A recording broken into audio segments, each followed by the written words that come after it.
Hi, this is James. I'm also known as the Tattooed Calvinist. I am in a hotel room. I'm uh, moved out of one place and I'm about to move into another, and my fiance sent me a video that I find greatly disturbing, and I feel like I need to respond to it. Now, understand, I am not anti vax. Here's my vaccination card.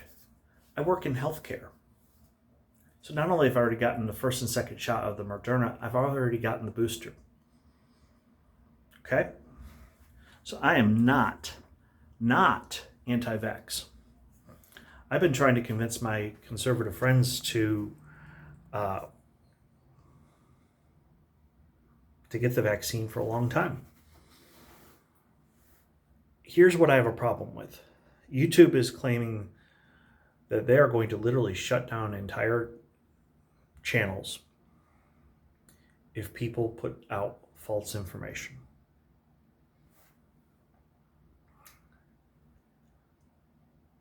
I'm not going to tell you how to run your business. I'm just going to say this. You need to be careful.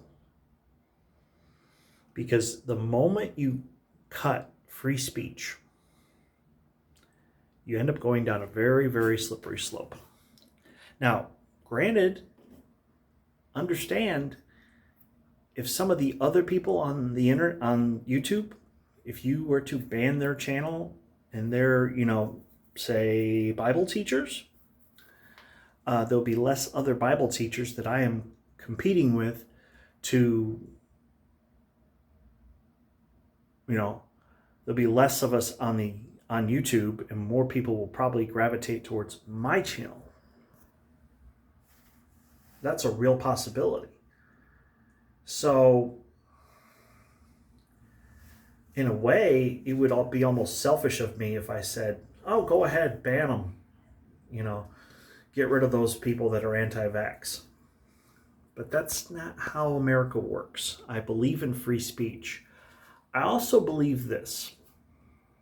One of my favorite verses in the entire Bible is Ephesians 4:15, and here's why. It tells us that we are to speak the truth in love. And this is the part that some people who, yes, you have a great motive, you want people to not get sick, you want this pandemic to come to an end, so you want everyone to get the vaccine, and you got to a certain point and you realized, there's political stuff involved here, and people don't like the messenger. Some people just flat out do not like President Biden. They don't like Kamala Harris, our vice president. But that's the part we forget. See, in reality, I've never met Joe Biden. I don't know him as a person. I don't know Kamala Harris as a person. How can I say? And the t-shirts where they say F Joe Biden, that's preposterous. We don't know him as a human being, so how can we judge him? I don't get it. What needs to happen? Here's what needs to happen, and it needs to start from the top. I need to hear the president and the vice president and other leaders come out and say, "We love you, we care about you, we don't want you to get sick, please get vaccinated." It's a much different message than, "Oh, you got to get vaccinated, we're going to force you to, or else you're going to lose your jobs." That's a message of intolerance. That's a message that says we don't care about you as a human being. We just want to put an end to this pandemic, and then we can check the list and take credit for it. That's not what leaders do. Good leaders care about their people. Good leaders are understanding that not everybody's going to agree with their point of view. And the way you overcome that is that you show the people, all the people, liberals, moderates, and conservatives. You've got to show them that your real motivation for wanting this is because you care about them as a human being. One of my favorite quotes is from John Maxwell, and he said, "People do not care how much you know until they know how much you care." I genuinely care about every single human being in the United States. I love my country. I love this place. I know that things are not going exactly the way I want them to right now, but I still love my country. And I'm still going to pray for the president, and I'm still going to pray for the vice president, whether they have a D or an R behind their name.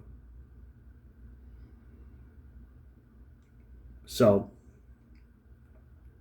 now if I made jokes comparing Joe Biden to Walter from Jeff Dunham, yeah.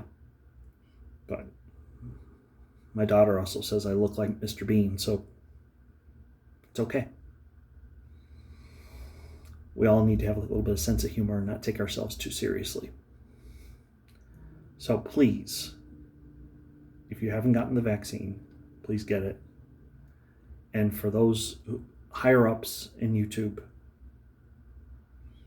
you might want to reconsider maybe institute some kind of way to flag or temporarily suspend an account for a week just to kind of get somebody's attention. Not permanently suspend them, just kind of put them on hold for a week. And have that option on Facebook. Somebody puts on something that's really bizarre, I'll just snooze them for 30 days. So, doesn't mean I don't love them.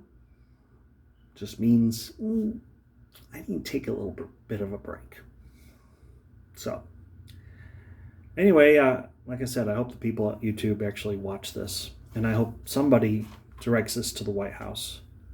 Because the bottom line is, Mr. President, people aren't going to listen to you until they know, number one, more than anything else, that the person sitting in that Oval Office cares about them as a person, as a human being.